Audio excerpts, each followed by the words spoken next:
Existe um episódio na Bíblia que atravessa séculos, provocando o mesmo debate. Uma história que envolve um rei, uma médium e um morto que, aparentemente, voltou para falar. Um relato que desafia tanto a fé quanto a lógica e continua levantando perguntas que nenhuma resposta simples consegue encerrar. Para alguns, é evidência de que os mortos podem se comunicar com os vivos. Para outros, é um alerta claro de que esse tipo de prática é proibido por Deus e de que cruzar limites espirituais traz consequências inevitáveis. E então surge a pergunta que ecoa até hoje. Se Deus proibia essa prática, como aquilo aconteceu? E quem realmente apareceu naquela noite?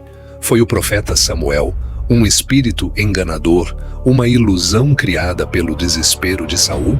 Ou, como defendem correntes espiritualistas, uma manifestação real, como sugerem ideias presentes em O Livro dos Espíritos, obra central do espiritismo codificado por Allan Kardec?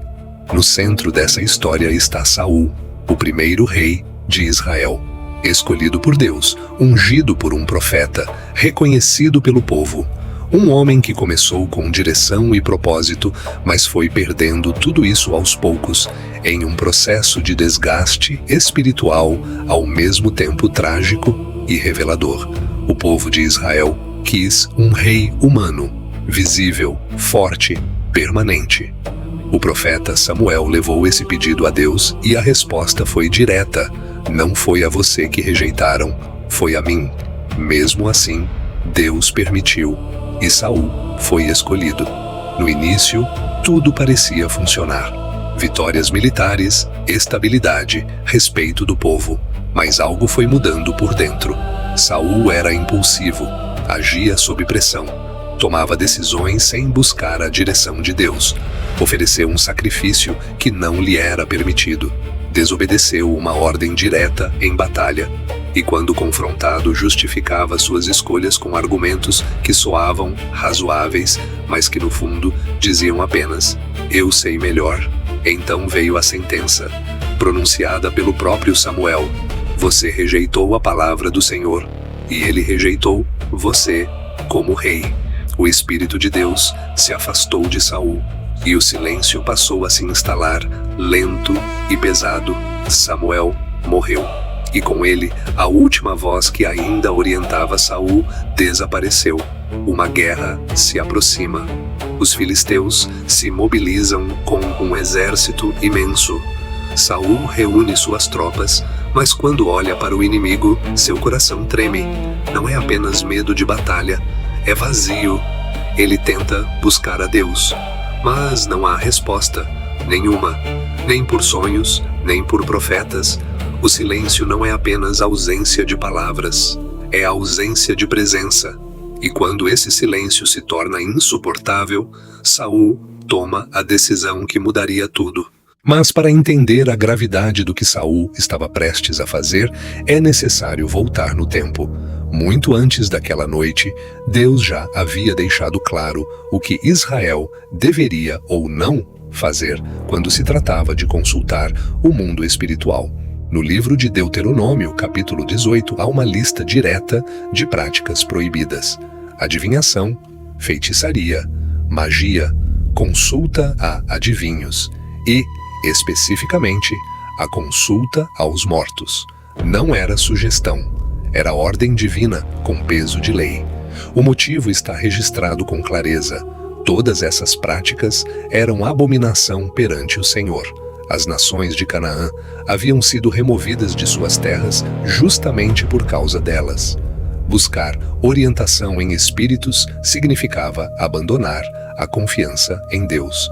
Era uma declaração implícita de que Deus não era suficiente, de que havia outras fontes de orientação que deveriam ser buscadas. No livro de Levítico, Deus alerta que aqueles que recorressem a médiuns se contaminariam. Não era descuido, era uma contaminação espiritual intencional, uma escolha consciente de se afastar da fonte de pureza. Era uma quebra de aliança. E aqui está o ponto mais importante. Saul sabia disso. O próprio texto bíblico afirma que ele havia expulsado os médiuns e adivinhos de Israel. Ele combateu essa prática, a considerava errada, não como opinião pessoal, mas como convicção fundamentada na lei de Deus. Essa é uma das dinâmicas mais perigosas da vida espiritual. Não é o momento de abundância que testa o caráter de alguém. É o momento de vazio, de silêncio, de pressão extrema. É quando tudo parece perdido que as convicções mais profundas são colocadas à prova. E é exatamente ali que muitas delas cedem. O desespero passa a falar mais alto que a convicção. E aquilo que antes era rejeitado com firmeza começa a parecer apenas uma alternativa, uma saída possível quando todas as portas parecem fechadas. Isso levanta uma pergunta que atravessa séculos. Se essas práticas eram tão proibidas, por que persistiam nas margens da sociedade?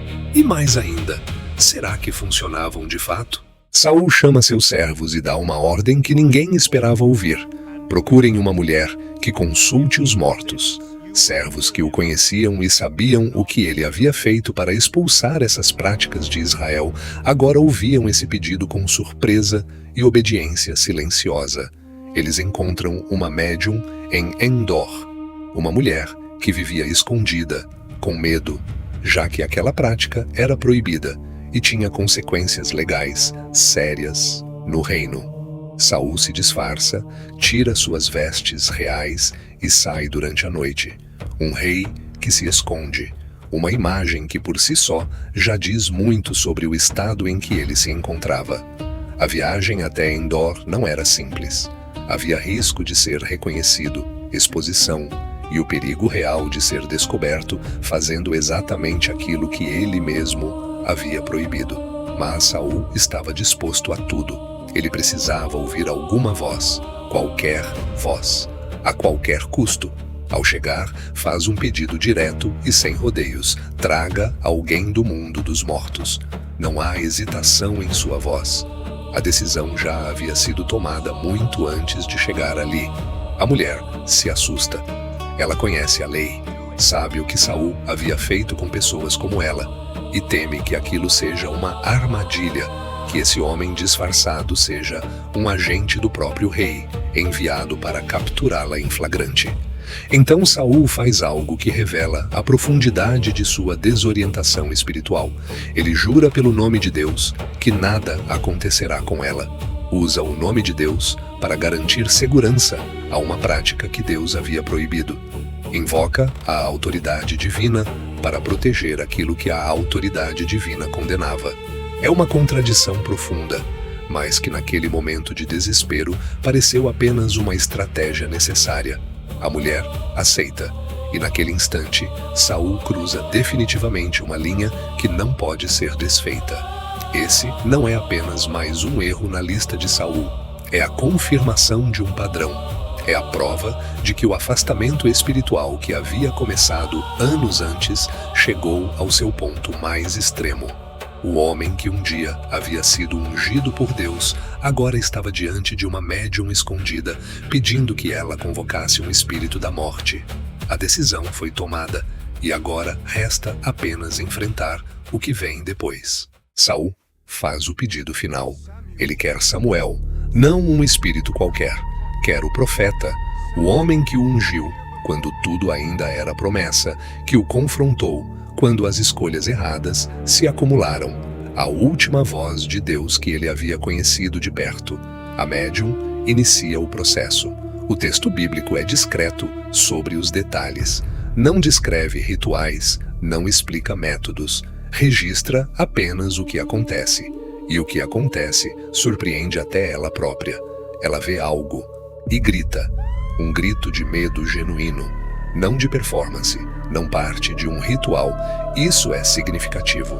Uma médium que presumivelmente já havia realizado esse tipo de prática antes reage com terror.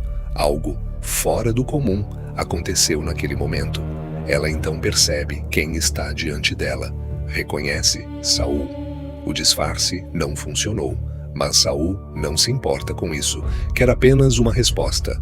O que você está vendo Ela responde: vejo algo subindo da terra, um ancião envolto em uma capa.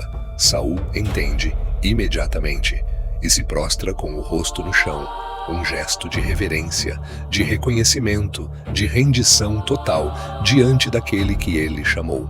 E aqui surge a grande questão que não pode ser ignorada. Segundo a compreensão da lei que Saul conhecia, aquilo não deveria acontecer. Então, o que realmente aconteceu ali?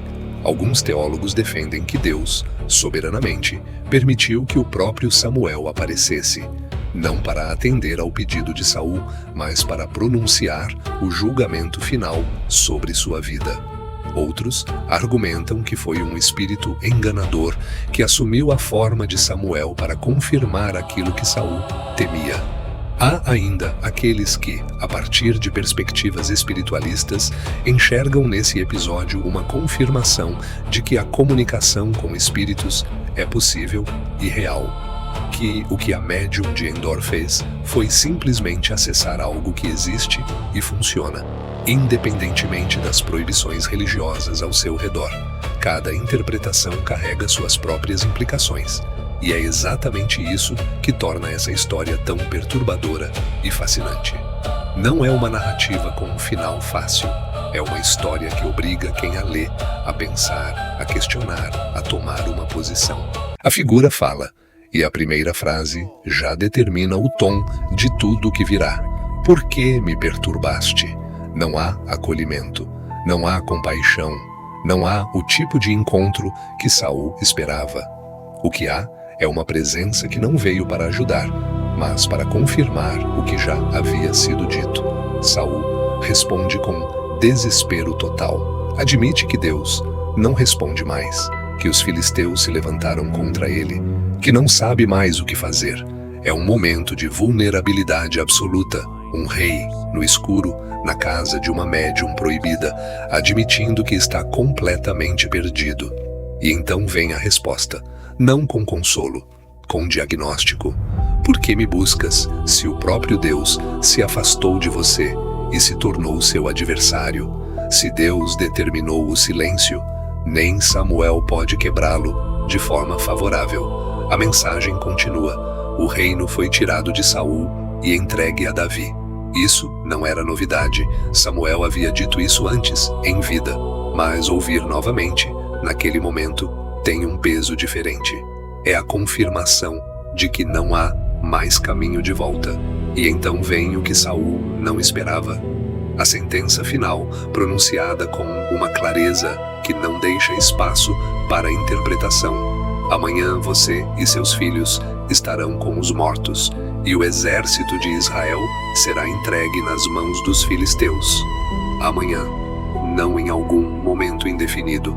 Amanhã, Saul cai no chão, completamente desfeito, sem forças, sem esperança. No dia seguinte, tudo acontece exatamente como foi dito. Israel é derrotado. Os filhos de Saul morrem no campo de batalha. E Saul, gravemente ferido pelas flechas dos arqueiros filisteus, recusando ser capturado, tira a própria vida.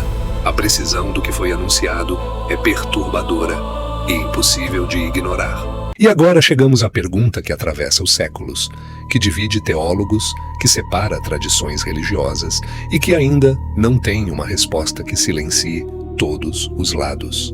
O que realmente aconteceu naquela noite em Endor era o Samuel histórico, trazido por uma permissão divina extraordinária? Era um espírito enganador que assumiu sua aparência e voz? Era uma projeção do próprio desespero de Saul?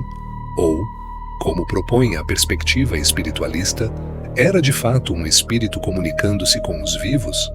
A interpretação bíblica tradicional entende esse episódio como um caso de juízo, uma situação excepcional em que Deus permitiu que algo acontecesse, não para validar a prática, mas para pronunciar a sentença final sobre um rei que havia rejeitado sua palavra repetidamente.